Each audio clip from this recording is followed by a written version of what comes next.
প্রশ্ন করবে, ব্যাস শেষ।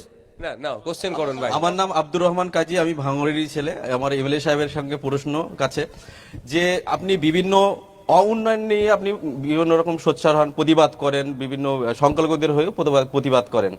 ভাঙড়ে বিভিন্ন রকম প্রতিশ্রুতি দিয়েছিলেন, তার মধ্যে হসপিটাল থেকে শুরু করে বিভিন্ন রাস্তাঘাট, সেগুলো এখনো পর্যন্ত ব্রিজের সমস্যা, রাস্তাঘাটের সমস্যা এবং হসপিটাল তো সমস্যা আছেই। তা নিয়ে কতটা আপনি কাজ করেছেন, উন্নয়ন করেছেন?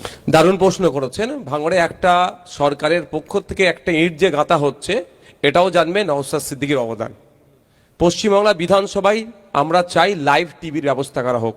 আপনার বিধায়ক বিধানসভার মধ্যে গিয়ে আপনার হিমঘরের দাবি, আপনার জিরেনগাছার ডক্টর নিয়মিত আসছে না তার দাবি, আপনাদের খাল মানে 1 নম্বর 2 নম্বর ব্লকের মানুষের যে কানেক্টিভিটির জন্য যে দুর্বল ব্রিজগুলো আছে সেগুলোকে ভেঙে চুরে নতুন করে কংক্রিটের ব্রিজ নির্মাণ থেকে শুরু করে বা বাসঘাটের বাস রুটের নতুন হওয়া থেকে শুরু করে কোন কোন বিষয় দাবি করছি, যদি লাইভ টিভি চলতো সেটা দেখতে পেতেন, তারপরে উত্তর দেব।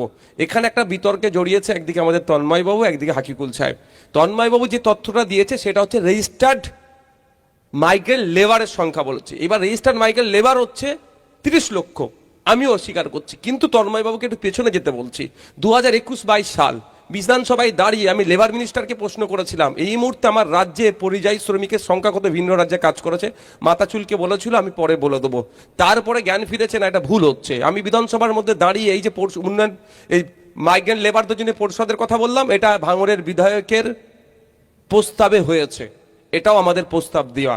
তো এখন 30 লক্ষ রেজিস্টার্ড, আনরেজিস্টার্ড রেজিস্টার্ড নাই যেগুলো, সেইগুলো আমি বলছি দায়িত্ব নিয়ে, যদি বলেন তাহলে কাল থেকে সার্ভে আমরা শুরু করব। 2 দাদা ভাই মিলে 1 কোটি কম করে পশ্চিম বাংলাতে থেকে ভিন্ন রাজ্যে কাজ করছে 1 কোটি মানুষ, এটা 2 দাদা ভাই মিলে আমি শুরু করবো। মানে রেজিস্টার্ড না, এ হচ্ছে এই বিতর্ক। এই বিতর্কটা আমাদের বাড়ানোর দরকার নেই। আমাদের দরকার কি জানেন? আমাদের দরকার পশ্চিমবাংলায় শিল্প তৈরি হোক।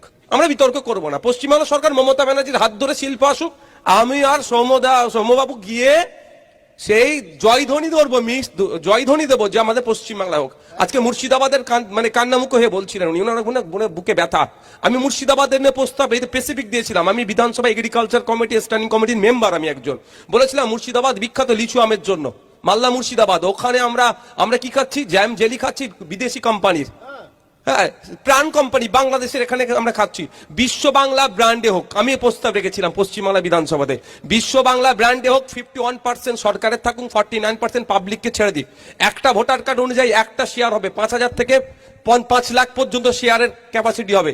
কারণ যদি একটা ভোটারে একজন, এই জন্যই বলছি, না আদানি আম্বানি এসে সব তুলে নিয়ে চলে যাবে। আপনার পাড়ার, আপনার এলাকার যে ওই ইন্ডাস্ট্রির নাইট গার্ড হবে, সেও 5,000 টাকা দিয়ে একটা শেয়ার কিনতে পারবে, স্যার নিজের কোম্পানি মনে করতে। সে এটা আমি দাবি করেছিলাম, কিন্তু দুর্ভাগ্য এই দাবি করাটাই হচ্ছে আমার অপরাধ। ওই জন্য আমার নামে 20খানা অলরেডি মামলা হয়ে গেছে, আমাকে 43 দিন জেল খাটিয়েছে। জানি আমি আগামী দিনে কি হবে।